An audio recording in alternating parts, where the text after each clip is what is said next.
Queridos irmãos e irmãs, sejam bem-vindos a esse nosso canal, refletindo a palavra de Deus no dia de hoje, dia de domingo, dia do Senhor. Ouviremos o Evangelho de nosso Senhor Jesus Cristo, que está no capítulo 24, dos versículos 13 a 35 do evangelista Lucas. O Senhor esteja convosco e Ele está no meio de nós. Proclamação do Evangelho de nosso Senhor Jesus Cristo, segundo Lucas. Glória a vós, Senhor. Naquele tempo, naquele mesmo dia, o primeiro da semana, 2 discípulos de Jesus iam para um povoado distante chamado Emaús, distante 11 quilômetros de Jerusalém. Conversavam sobre todas as coisas que tinham acontecido. Enquanto conversavam, o próprio Senhor colocou-se no meio deles, se aproximou e começou a caminhar com eles. Os discípulos, porém, estavam como que cegos e não o reconheceram. Então Jesus perguntou a eles: o que ides conversando pelo caminho? Eles, com o rosto triste, responderam: você é o único peregrino que não sabe o que aconteceu em Jerusalém nos últimos dias? Ele respondeu: o que foi?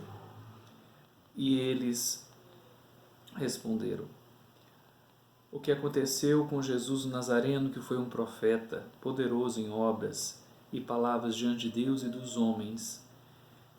Nossos sumos sacerdotes, nossos chefes, o entregaram para ser condenado à morte e o crucificaram.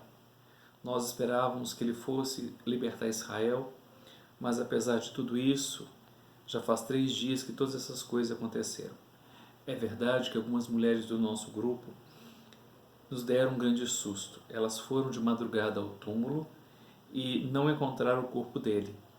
Então voltaram dizendo que tinham visto anjos e que eles afirmam que Jesus está vivo. Alguns dos nossos foram ao túmulo e encontraram as coisas como as mulheres disse. A ele, porém, ninguém viu. Então Jesus disse: como sois lentos em acreditar, como sois lentos e sem inteligência para crer em tudo o que os profetas falaram. Será que o Cristo não deveria sofrer tudo isso para entrar em sua glória? E começando por Moisés e passando pelos profetas, explicava aos discípulos as Escrituras, que falavam a respeito dele. Quando chegaram perto do povoado por onde ia, Jesus fez de conta que ia para outro lugar adiante. Eles, porém, disseram: fica conosco, pois é tarde e a noite já vem chegando. Jesus entrou para ficar com eles. Quando sentou-se à mesa com eles, tomou o pão, abençoou-os e partiu, e lhes distribuía. Nisso os olhos dos discípulos se abriram, e eles reconheceram Jesus. Jesus, porém, desapareceu da frente deles. Então um dizia ao outro: não estava o nosso coração ardendo quando ele nos falava pelo caminho, nos explicava as Escrituras? Naquela mesma hora eles se levantaram e voltaram para Jerusalém, onde encontraram os 11, reunidos com os outros. E estes confirmaram: realmente o Senhor ressuscitou e apareceu a Simão. Então os dois contaram o que tinha acontecido no caminho e como tinham reconhecido Jesus a partir do pão. Palavra da salvação. Glória a vós, Senhor. Queridos irmãos e irmãs, os discípulos de Emaús é uma passagem muito bonita e que nos chama a atenção. Eles ouviram os relatos das mulheres, até mesmo dos apóstolos, mas mesmo assim ainda estão com os olhos fechados, incrédulos. E os discípulos de Emaús reconhecem Jesus e fogem de Jerusalém porque sabem o que aconteceu ao Mestre. E por isso fogem daquele lugar, daquela movimentação política que ali estavam, até mesmo para salvar a própria pele. Mas reconhecem Jesus primeiro na acolhida, mesmo sem saber que estão acolhendo o Senhor.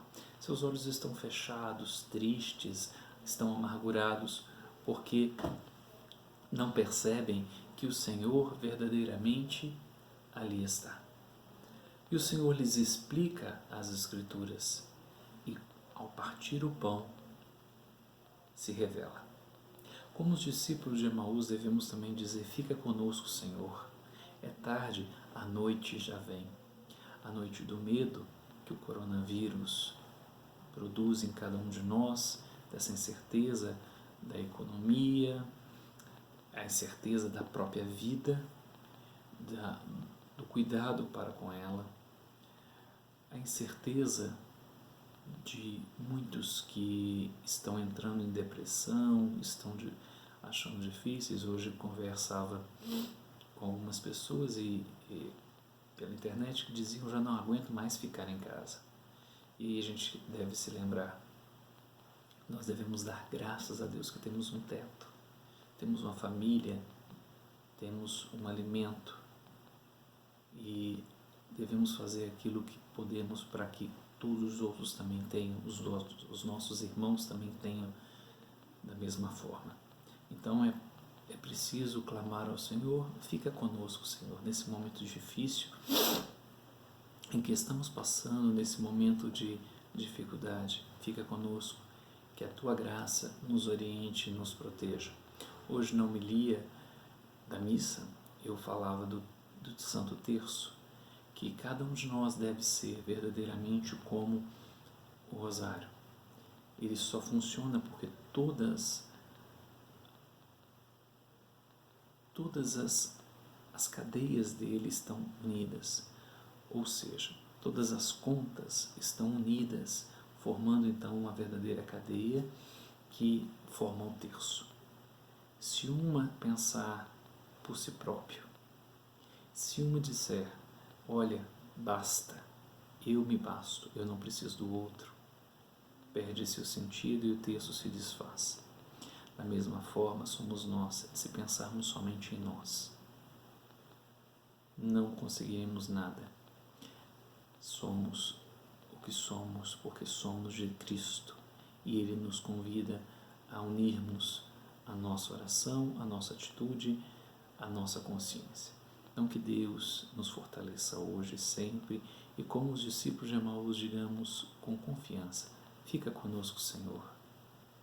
Nós temos sim medo, mas temos a certeza do Teu amor que nos abraça, nos abarca e que nos fortalece nesse momento. O Senhor esteja convosco e Ele está no meio de nós. Abençoe-te o Deus Todo-Poderoso, Pai, Filho e Espírito Santo. Amém. Fiquem com Deus, Deus abençoe. Obrigado por me receber, obrigado por receber primeiramente a Palavra de Deus e por me permitir ser esse canal de graça na sua vida. Deus te abençoe, fiquem com Deus.